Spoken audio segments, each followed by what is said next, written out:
Тетушка Метелица сегодня. Очень серьезное название. И сейчас мы разберемся, почему же она именно тетушка Метелица. Достаточно проста по своему смыслу, но и прикольная. Опять мужская часть где-то там отсутствует или ее нету.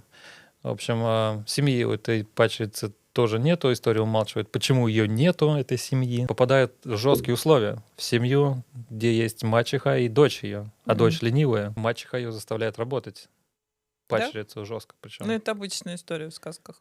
Да, то есть она тем самым тренирует падчерицу, готовит к жизни, дает ей все возможности потренироваться. Местами тренинг очень жесткий, что кровь аж из пальцев идет, и, может быть, не только из пальцев. Потому что по сказке мы видим, что она плела пряжу, и там руки аж кровила, а потом вообще уколола. И обронила ее в колодец. Вот так, всю эту пряжу. А тем временем дочь этой мачехи Да. прохлаждается, ведет праздный образ жизни, в общем, тусуется, гуляет там. Она приходит, падчерица, к мачехе, жалуется, что вот так и так. Она долго, упорно работала.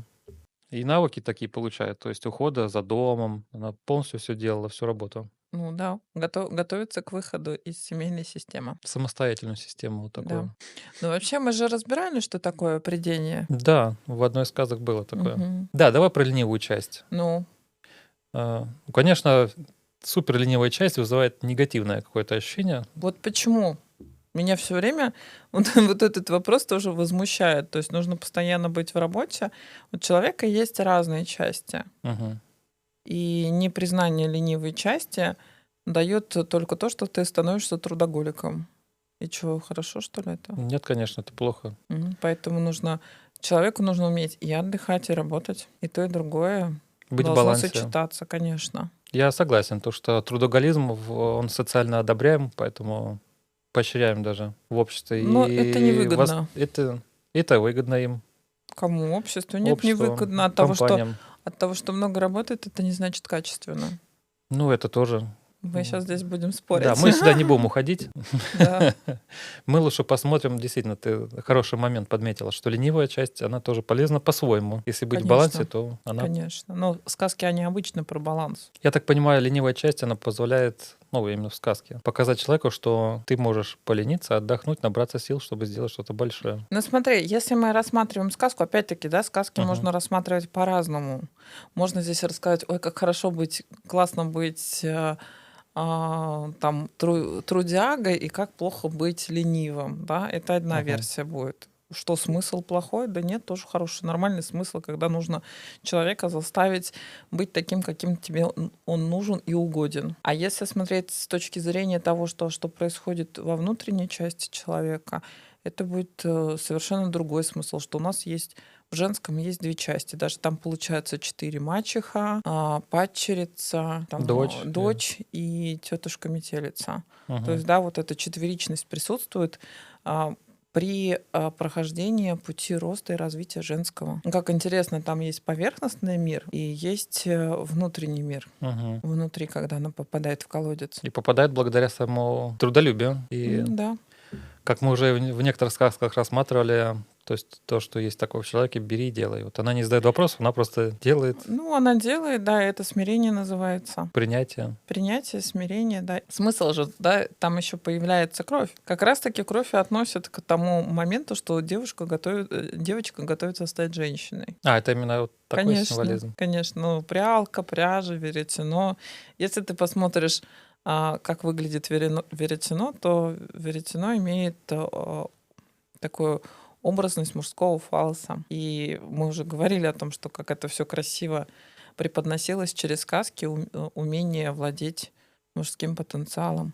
Не пошло, не как сейчас все это обыгрывается. Девушка готовилась плести свою судьбу, умение обращаться с мужским потенциалом для того, чтобы дальше выйти уже в мир другой. Соответственно, она была сначала в смирении у негативной части матери, а потом попадает в такую, тоже в принципе попадает в обучающую, часть. Да, но только более теплую часть. И мудрую. Теплую, мудрую, да, то есть это как раз-таки противоположность мачехе. И когда она там служит у теплой матери, а у теплой матери есть такая история, что можно застрять. Попадание к теплой матери — это застревание. Да, ведь мы сегодня с тобой уже обсуждали тот момент, что когда там путники идут, попадают к бабе Яге, и вот как будто бы эта баба Яга добрая, помыла, попила, помыла, напоила, спать положила. А на самом деле-то здесь идет процесс такой, что она сначала вообще спрашивает, просто так ты идешь или не просто так. Если ты просто так шлындаешь, я тебя съем. Ну, то есть я тебя поглощу.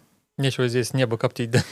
Да, ну, то есть, а если действительно у тебя есть какая-то цель, тогда хорошо, я тебе помогу. И здесь тоже в сказке «Снежная королева», когда Герда попадает к бабушке в сад, она же тоже переходит через некое забвение, что она начинает забываться, и только потом, когда вспоминает, она уходит. То есть такая добрая мать, она тоже поглощающая. Выйти с объятий доброй матери гораздо сложнее, чем выйти от жесткой. Как будто бы в 2 раза тяжелее. Конечно. Ну, ты представляешь, тебе каждое утро там встаешь, у тебя еда есть, напитки есть, Кофе тебя есть. да, постирали, погладили, что там еще? Поработали. Да.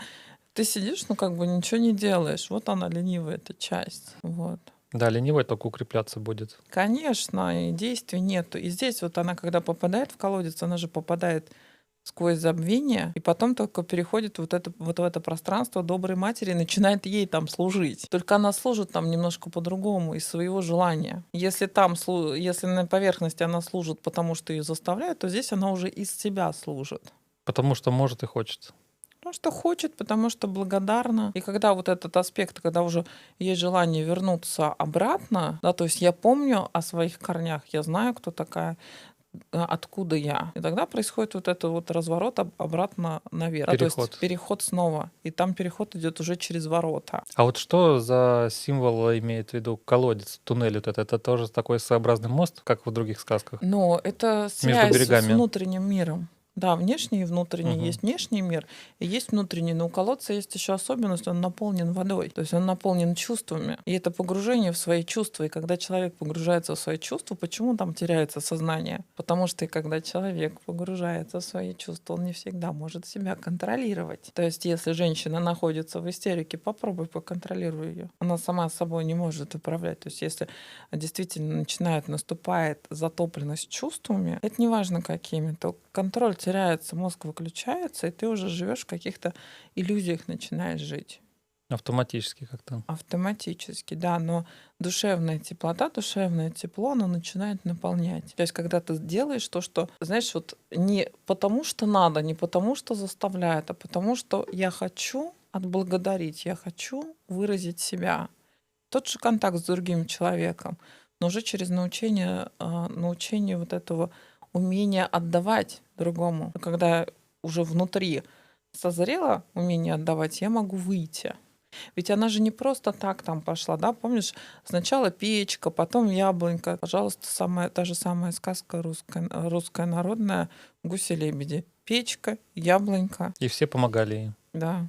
Главной героине. Конечно. Ну, то есть умение взаимодействовать с этими частями. Взаимодействовать, да, увидеть. Что символизирует печка? Это преобразование, да, такое получается? Она печет хлеб у нас напитывает. Из сырого делает готовое, в общем. Готовое, да. Это такая материнская история. Такая обволакивающая, оберегающая, согревающая какая-то, да? Конечно. Яблоко — это уже к более зрелому. Яблоко тоже очень распространенная символика в сказках. Яблоко на золотой каемочкой, хаврошечка, яблочко. Ну, то есть спелость, зрелость. Вот эти проходы показывают ее переход к зрелости. Готовность плодоносить, да? Готовность плодоносить, да. Все верно. И она с принятием действительно выполняет все их просьбы по пути. Да. Ну, она уже до этого научилась смирению. Ее заставили научиться. Ну, заставили или выработался этот навык. Мы же не знаем, заставляла ли она ее или нет. Но порой, кстати, это даже в плюс, когда заставляют. Ну, это дисциплина, то, чего не хватает. Угу. Ну, другой части женского этого не хватило. Да, и одна вышла золотом, а другая вышла со смолой. Которая, кстати, прилипла к ней навсегда. Я так понимаю, это символ того, что она так и не приняла свою лень, и не приняла То, что надо вырабатывать дисциплину, да? Нет, это, здесь тоже такой очень интересный момент. Мы можем говорить, что и об этом тоже. Нельзя рассматривать сказки с одной стороны. Я не Мгм. могу тебе сказать, нет, это не так. Нет, Ну, но хотя приблизительно. если мы поверхностно смотрим, то да, это так будет. А если посмотреть чуть глубже, то смола же это...